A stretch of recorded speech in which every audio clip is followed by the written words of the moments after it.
Welcome back to another episode of BjjBrick Q&A. Today we have a question if somebody is being too passive on the mats.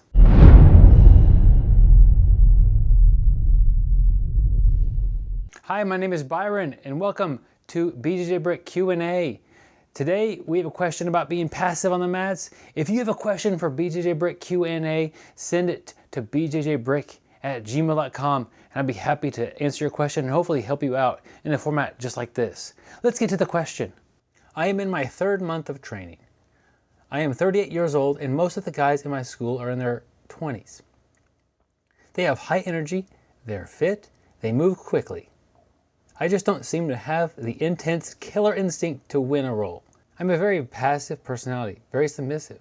I was never into sports. I recognize Jiu Jitsu as an effective for self-defense that I may need one day, and I'm sure that if I need it, I could operate at 110% in an emergency. But in a roll, I just don't seem to have the intensity that I see in others. Do you think that it's something that I could develop over time or something that can be taught? Gordon, thank you for the question, and it's something that's an interesting question. Is somebody just naturally passive and it can't be changed on the mats? I don't know. I think in time you could become more aggressive and more assertive on the mats as you gain more and more confidence on the mats and you learn more jiu-jitsu. I think this is something you could do. Now you're 38, you're 1 year older than me, and you're in a room full of a bunch of studs, a bunch of 20-year-olds who are just on the mat. They don't get tired, they're physically very fit, and that's a tough room to be in sometimes. Do I think you're too passive? I would say probably not. I think that in your situation, instead of focusing on how to become more aggressive and how to have that killer instinct, focus on learning jiu-jitsu and you'll be better off in the long run. Jiu-jitsu is a skill-based martial art, sport, self-defense system. It's not necessarily an aggression-based system. So as you pick up these skills and as you learn things, it should become easier and easier for you. That being said, these younger guys are also picking up skills and learning things as well, but they're going at it a different way than you are. Let's take the example of tennis. I am definitely not a tennis expert. I don't follow tennis, but I think this will be an example that everyone can understand. Let's just say you have two people like me trying to learn tennis. Both of us have really no idea what's going on. We go out there every day, we hit the ball as hard as we can, we understand the basic rules, but we're just trying to have good serves that are aces, and anytime I get a chance to hit that ball hard, I just smash it. I'll probably learn a little bit about tennis. And to somebody who is a bit slower than me, a bit weaker than me, and training about the same amount of time, I might give them a good run for their money, and I might just wear them out and beat them. Granted, I'm in my 20s and not 37 right now. So that is one way to learn tennis. Get a buddy and just play hard all the time. Now let's take another way to learn tennis. You get somebody who's very good. Let's just say Serena Williams. I'm sure you're aware of Serena Williams. One of the world's best tennis players. Now, if I were to play against her and she were just to smash the ball and just play as hard as she possibly can, I don't think I would learn anything. I would fail to return one ball. So that's not what I want to do either. So playing against the real aggressive guys all the time, I probably wouldn't learn a whole lot, maybe a little defense.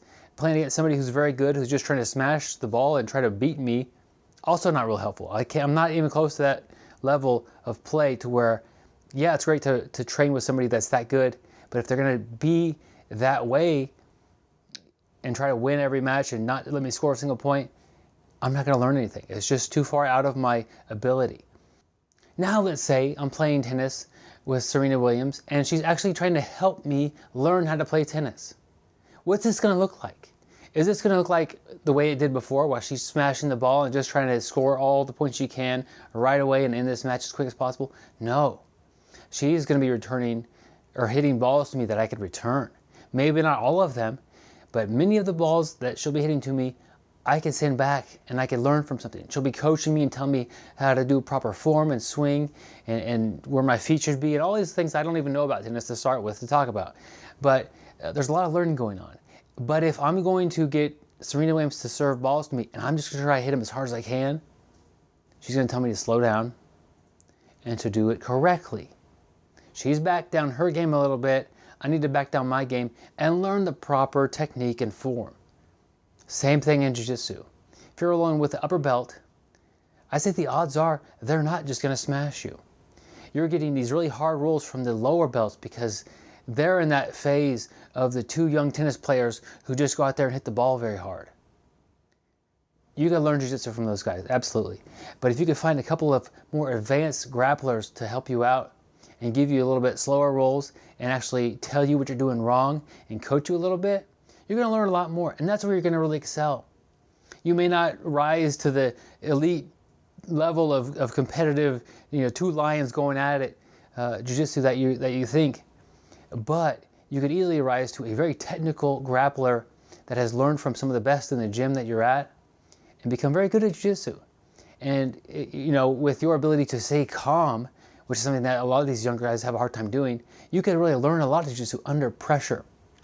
I think this is a great opportunity where you see as you're being passive as a negative, it can become one of your strengths.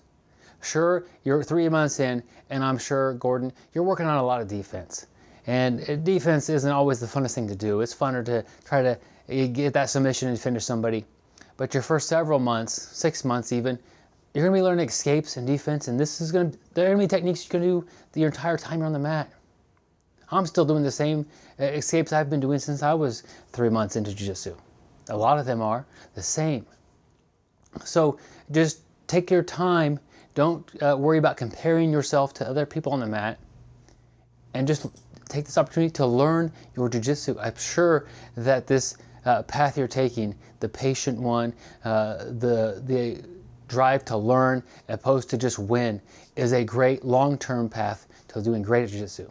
Gordon, thanks for the question. If you have a question for the BjjBrick Q&A, send it to bjjbrick@gmail.com. Thanks, like the video if you enjoyed it, and subscribe to the channel to watch more videos just like this.